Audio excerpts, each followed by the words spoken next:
喺香港裏邊，我見過嘅路殺，見過箭豬啊，哺乳類動物箭豬，即係比較大隻嘅，環臥喺路面。即係其實嗰個相嗰個情況係，我唔知可唔可以用一個人去比喻啦，即係有個。即係都係哺乳類動物咧，有個人即係有個箭豬咁樣俾車撞到，咁當然一個人撞到就係一個好明顯一個值得我哋關注嘅事啦，一個交通意外啦。咁呢個箭豬俾車撞到係一個咩事咧？咁啊，都係可以大家討論下。香港嘅情況咧就都有零星嘅哺乳類動物嘅路殺出現嘅，咁但係都好零星下。而嗰個香港攞完個路殺就比較集中喺某啲地方。而且個數量有啲多，大家都睇到嘅，即係證據確鑿嘅一件事，亦都係有機會係可以舒緩到嘅一件事。即係因為如果係佢太零星，我覺得有啲冇乜方法可以做到嘅。但係如果呢個咁集中嘅一個案例啦嘅例子嚟講咧，參考翻即係譬如頭先個台灣個例子，其實係好適合擺落去嘅，咁但係點樣推動就睇點樣由零開始推動咯。我叫馮漢成，阿成，咁我係一個喺香港嘅自然生態攝影師同埋生態影片製作人。咁我自細咧都係應該係啦，好中意呢個大自然，好中意睇雀仔，好中意觀鳥，好中意睇 BBC 嗰啲嘅生態紀錄片。咁好彩就畢咗業之後，有幾個志同道合嘅朋友，就成立咗一間叫做生態影片嘅製作公司啦，為咗香港嘅大自然做一啲記錄咁樣嘅。咁其中有一種物種喺香港會發現到，叫做香港裸螈呢隻兩棲類動物啦。首先呢個動物點解用香港命名，就係首先喺香港發現嘅。咁雖然之後喺國內深圳嘅一啲地方都有啦，咁但係都第一個就喺香港地呢個發現咧，咁用香港呢個地方命名。咁樣其實佢哋喺呢個生態嘅系統裏邊咧，都係一個角色啦。咁其實每一個物種其實都喺生態裏邊有一個角色嘅。而香港裸螈嘅角色咧，就係叫做獵食者，係獵食者嚟嘅。佢哋唔係生產者，佢係獵食者嚟嘅。不過 anyway，佢哋就喺一個河溪裏邊，即係有陣時會喺河溪裏邊去獵食啦、繁殖啦。咁有陣時咧就會喺陸地上邊去生活嘅喎。咁佢哋幾時會喺水裏邊咧？就係繁殖嘅期間。唔繁殖嘅時候咧，就會喺陸地喺周圍嘅樹林裏邊生活嘅。咁佢哋嗰個生態就係其實好微妙嘅，佢哋就維持住成個生態系統嘅平衡咯。咁你話好處方面，我就好少用一個好處同壞處嘅角度去諗我哋嘅生態，因為大家都係生態系統一份子，都係冇呢個所謂主觀嘅好壞嘅。即係我有時會咁覺得啦，即係有啲人話有啲物種係害蟲，蛇係有害嘅，咁我絕對唔贊同。咁我係一個比較 natural、比較 neutral 嘅一個嘅心態去看待。喺一個客觀嘅觀察裏邊咧，香港裸螈呢個物種就受到咗一個林林種種嘅威脅嘅。其實好多物種咧都受到威脅。咁啊，我自己可能花費多少少時間觀察香港裸螈呢個物種咧，就環境嘅變化，即係城市發展去，即係直情取締咗，或者係喺邊陲嘅區域發展咗做一啲嘅，即係將一啲郊外嘅地方變咗做一啲樓宇啊，或者係發展咗嘅時候，就會令到佢哋棲息地直接消失咗啦。呢個好直接嘅影響啦。咁另外可能有時就喺郊區都會有啲道路嘅鋪設嘅。咁樣就會令到喺遷徙緊嘅裸螈有機會受到呢個路殺嘅影響咯。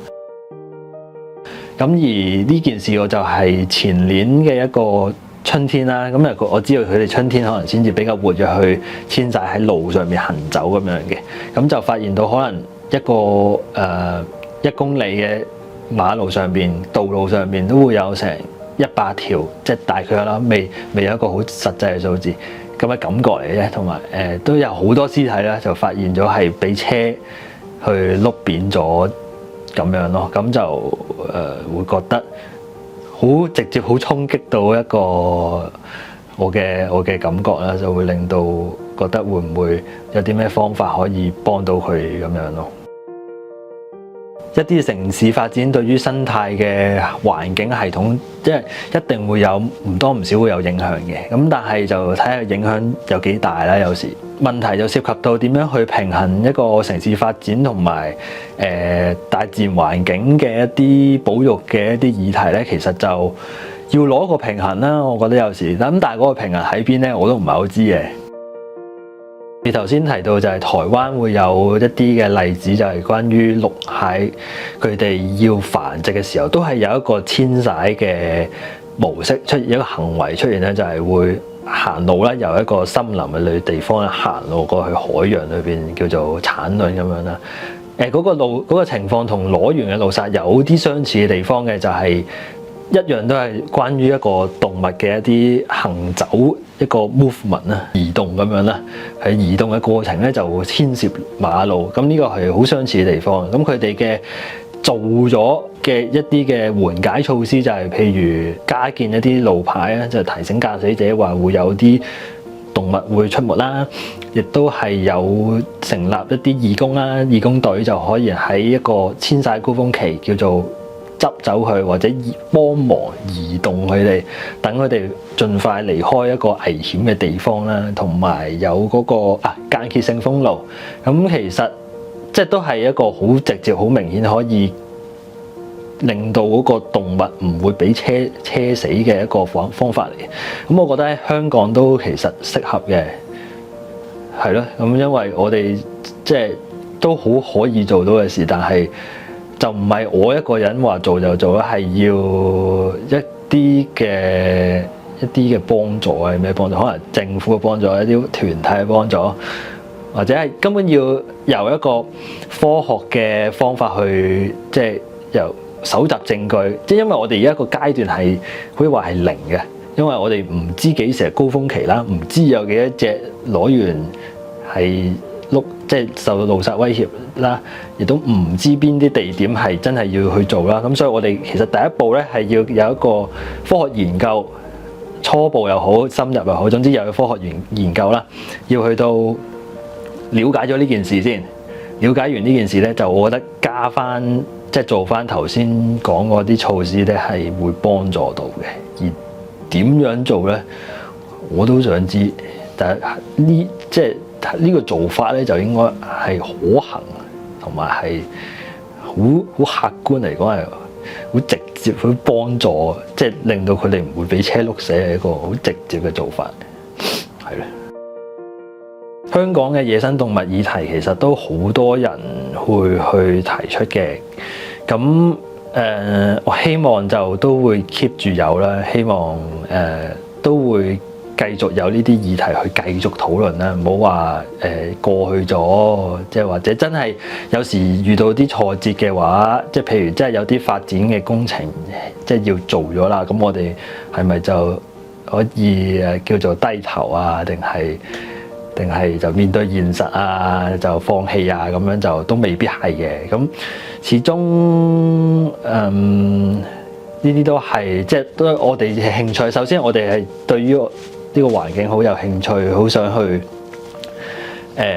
即係我哋亦都係叫做係拍攝佢哋啦，都係中意佢哋啦。咁啊，希望將我哋呢一份嘅感情可以透過唔同嘅媒體啊、展覽啊，或者拍紀錄片啊，或者即係各行各業。即係或者其實喺環境嘅團體裏邊都有分好仔細分開，有啲做教育嘅，有做研究嘅，有做即係 research 嘅，有做報導嘅，有做藝術啲嘅，有寫作嘅。即係其實好多個方向去介入呢個嘅環境議題，咁就希望就叫做百花齊放咯。咁就可以等嗰個議題 keep 住有人去討論，就係咯，一路都係。希望啦，邁向即係建設一個，即係邁向有一個好對野生動物友善啲嘅一個城市咯。